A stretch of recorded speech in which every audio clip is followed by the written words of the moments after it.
ఇప్పుడు విష్ణు సహస్రములు ప్రారంభమవుతున్నాయి. తాని వక్ష్యామి భూతయే. తర్వాత మనం చెప్పేది ఋషి నామ్నాం సహస్రస్య వేదవ్యాసో మహానుషి. ఇది నిజానికి చెప్పాలి అంటే మూల గ్రంథంలో మనకు కనబడదు. తర్వాత ఇవన్నీ చెప్పబడుతున్నాయి. ఋషి నామ్నాం సహస్రస్య వేదవ్యాసో మహాముని. ఎప్పుడైనా మంత్రం చెప్పేటప్పుడు ఋషి, ఛంద, దైవత ఈ మూడిటి పరిజ్ఞానం లేకపోతే మంత్రం ఫలించదు. ఇది ఎప్పుడు గుర్తుపెట్టుకోండి.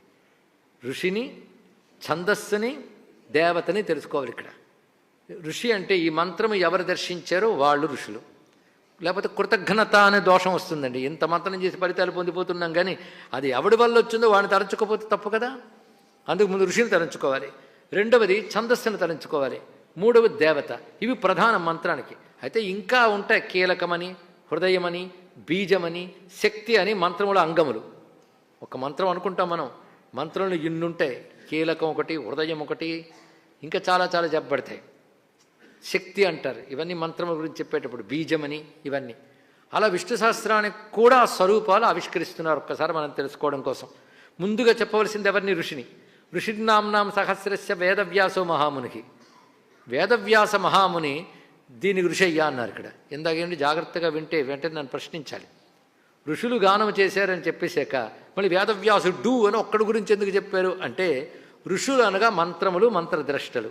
మంత్రములు అంటే వేదములో చెప్పిన వాక్యములను మంత్రములు అంటారు.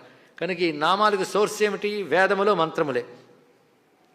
ఆ మంత్రములో చెప్పబడ్డ విష్ణునామములన్నీ ఇవి.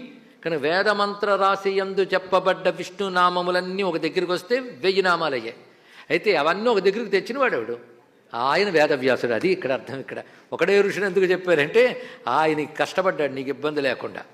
వేదములో ఎక్కడెక్కడెక్కడైతే విష్ణు సంబంధమైన నామములు ఉన్నాయో అవి అనంతములు. అనంతములు చేసే శక్తి నీకు లేదు గనక ఒక 1000 ఎంపిక చేశాడు. అందులోంచి తీసుకొచ్చాడు. శక్తిమంతమైన నిమిత్త శక్తులు కలిగినటువంటి నామములు తీసుకొచ్చి పెట్టాడు. పెట్టిన వారు ఎవరు? వేదవ్యాసుడు వారు. ఆయన ఋషి. ఆయనే మంత్రద్రష్ట, తపస్వి. అందుకే ఋషిని అర్థం చేసుకోగలడు. అంతేగాని ఒక ఎలాగో తీరిగ్గా ఉన్నాం కనుక 10 పుస్తకాల దగ్గర వేసుకుని ఇందులోంచి నామాలు తీసుకొచ్చి తయారు చేసి నేనే ఋషిని అంటే అది కూడదు. ఇక్కడ ఋషి శబ్దానికి వ్యాసుల వారే తగినటువంటి వారు.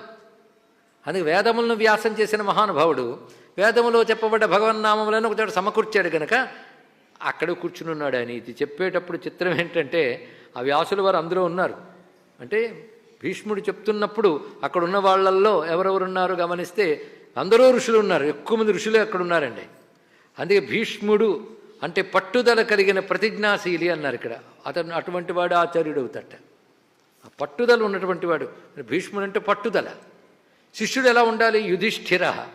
యుద్ధంలో స్థిరంగా నిలబడేవాడు యుధిష్ఠిరుడు.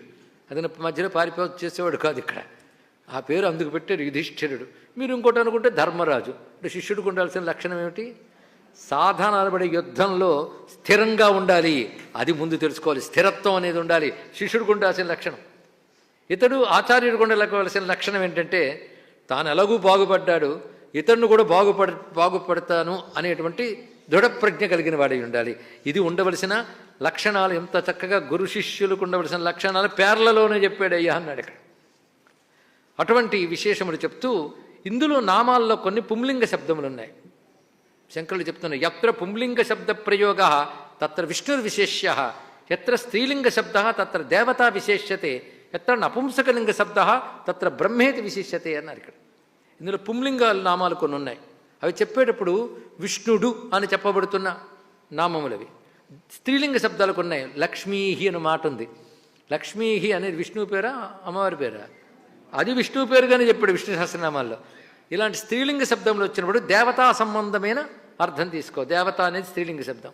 అలాగే నపుంసకలింగ శబ్దములు ఉన్నాయి. అది స్త్రీ పుం భేదములు లేకుండా ఉంటాయి. అవి బ్రహ్మమును తెలియజేస్తున్న నామములు. ఈ విధంగా 3 విధాలుగా ఇందులో నామాల్ని స్వీకరించాలి అని చెప్తూ నామాలు ప్రారంభిస్తున్నారండి ఇక్కడి నుంచి. అయితే మనం చెప్తున్నాం ముందుగా ఋషిని చెప్పారు, తర్వాత ఛందస్సు చెప్పాలి. ఛందస్సు అంటే మంత్రము నడిచే పద్ధతి ఛందస్సు.